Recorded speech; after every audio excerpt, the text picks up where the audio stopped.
इतनी साधक की भगवान के नाम जप में या मंत्र जप में जितनी एकाग्रता बढ़ती है, जितनी सजगता बढ़ती है, उतना ही उसे एक अलौकिक अनुभव होता है। उसे खुद अनुभव होता है कि मंत्र का प्रभाव हमारे मन और मस्तिष्क पर पड़ रहा है। तत्काल ये अनुभव होता है। ऐसा नहीं है कि आपने जब आरंभ किया तो बहुत समय लगेगा। जितनी सजगता बढ़ेगी, जितनी एकाग्रता बढ़ेगी, एकाग्रता और सजगता बढ़ाने के लिए जब भी आप जप में बैठें तो मन की हर एक वृत्ति को काटना होता है। कोई भी विचार आया, कोई भी वृत्ति आई, क्योंकि बार बार आती रहती है। कब मन निकल जाए, बहुत साधकों को ये भी नहीं पता चलता कि उनका जप से मन कब विषयों का चिंतन कर रहा है, वो समझ ही नहीं पाते।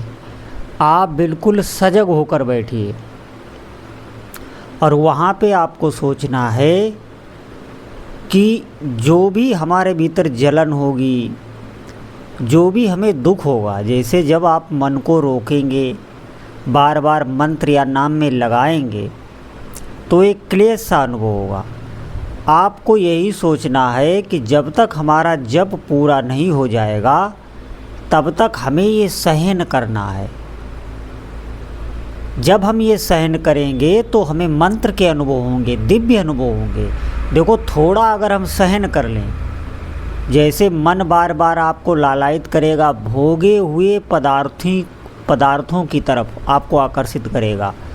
जो भी आप खान पान संबंधी, जो भी विषयों से आप बहुत जुड़े हुए हैं, उन विषयों को तरफ आपको ले जाएगा। आपको बार बार काटना है तो मन में जलन भी होगी। काटना इसलिए है कि आपको मंत्र या नाम का सुख लेना है। आपको जानना है कि ये सुख होता क्या है। थोड़ा सा भी अगर आप एकाग्र होने लगे, टिकने लग गए, तो आपकी वो अवधि बढ़ने लगेगी, क्योंकि वैसा सुख आपको कहीं भी मिलेगा ही नहीं।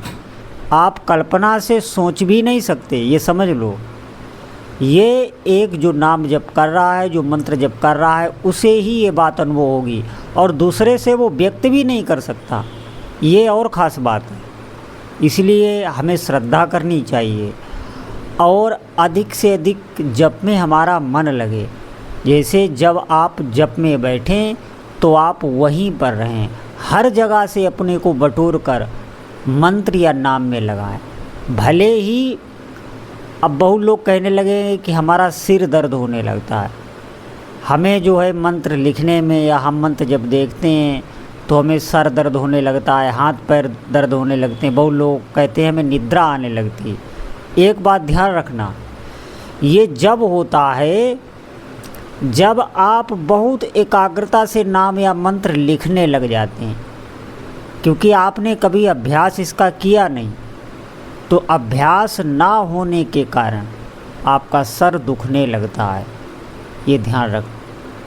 आपको एकदम से ये नहीं लगाना है।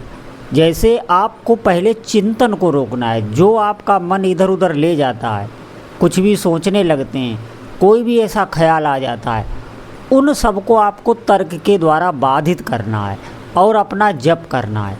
आप इतना ही करिए। अभी प्रारंभ में आप इतना करेंगे तो ना तो आपका सर दुखेगा, ना तो आपको आलस आवेगा और दिव्य आनंद की अनुभूति होगी। जितने भी हमारे विचार हैं, ख्याल हैं, उनको सबको रोक दो और उस समय बस यही तर्क के द्वारा सोचो कि हम भजन में बैठे हैं, इस समय हमें भजन ही करना है।